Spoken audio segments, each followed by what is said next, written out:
Hello Tubies, I'm back again today, and tonight I'm continuing my empathy series, because I feel really good about it, obviously. But what I promised I was going to talk about in this particular video was the shielding techniques, my shielding technique, forgive me, which isn't very difficult. And it's not very different from the previous one, but I'll get to that. It'll be longer than maybe a minute to explain. And then I'll be describing ways to exercise your gift of empathy, or psychic abilities in general. So yes, the particular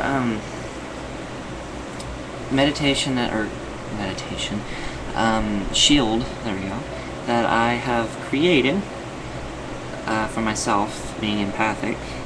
And like I said before, there are no books on this subject, so what one does has to come from themselves.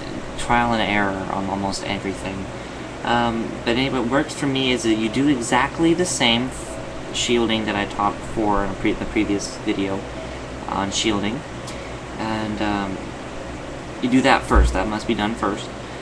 And then what you're going to do is on the outer shell of the shield that you have just created, you're going to add the second one. And what it is it's the same method, but this time you're pulling in all protective energy, and it's going to be like an electric glue.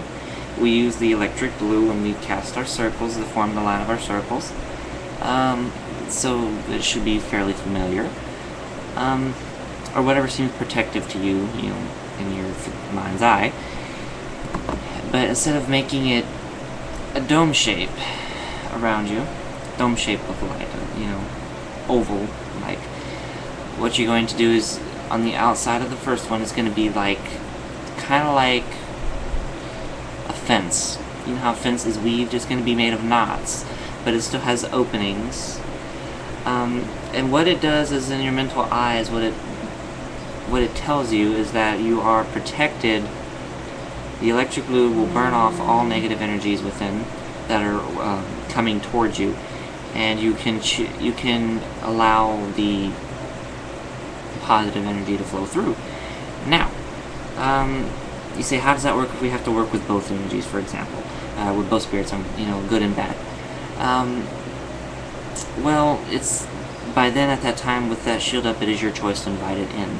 At least you're giving, the choice. You can still do it, but you're given the choice. You know what I'm saying?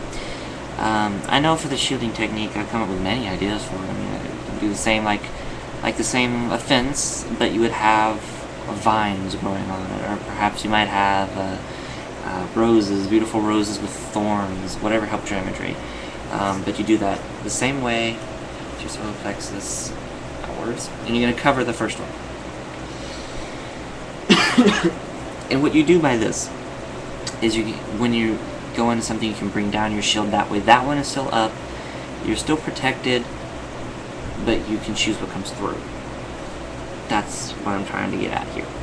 I haven't done this too much, so I can't give it much credit, but it is really the only thing I've come up with. The other thing I wanted to go ahead and talk to y'all about was exercising methods. And just a second. The best way I know of course, we all know which is the best way to exercise our sixth sense is through divination. And forgive me. The best form of divination for this, I believe personally, is tarot cards, because, like I said before, you have the imagery to invite the feeling, and if you use it to connect to the person, like I do, which is, like Mom Calls Me Sherry, or Cricket Song, I believe her name is. You have to have somebody you can physically see interacting, so that you can connect to them on an empathic level. You can't just be random from some random person. You have to have them get acquainted, I guess, with them.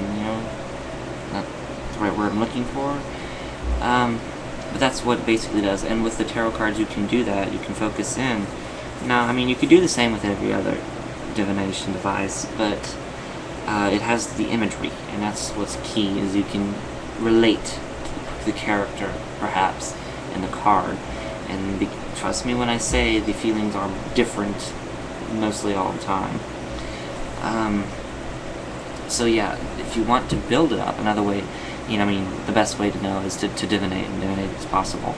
And I noticed as I stopped reading for everybody on YouTube that my abilities have dwindled. Another way to amplify it, like I said, was to have Lucitrine, I believe it was. I have one in my altar room, but it amplifies empathy, helps to build it, increase it, but that's basically a shortcut, so it doesn't last forever. Given, yes, you can recharge it to do so, but that'd be kind of a buzzkill. But yes, so that's how one would exercise it. And mind y'all, I don't know if y'all are liking the series or not. If anybody does have any questions, feel free to ask me. I can make a video on the topic, and hopefully it won't last 10 minutes like every other video has been lasting. With that in mind, everybody have a safe, magical night. Bye, everybody.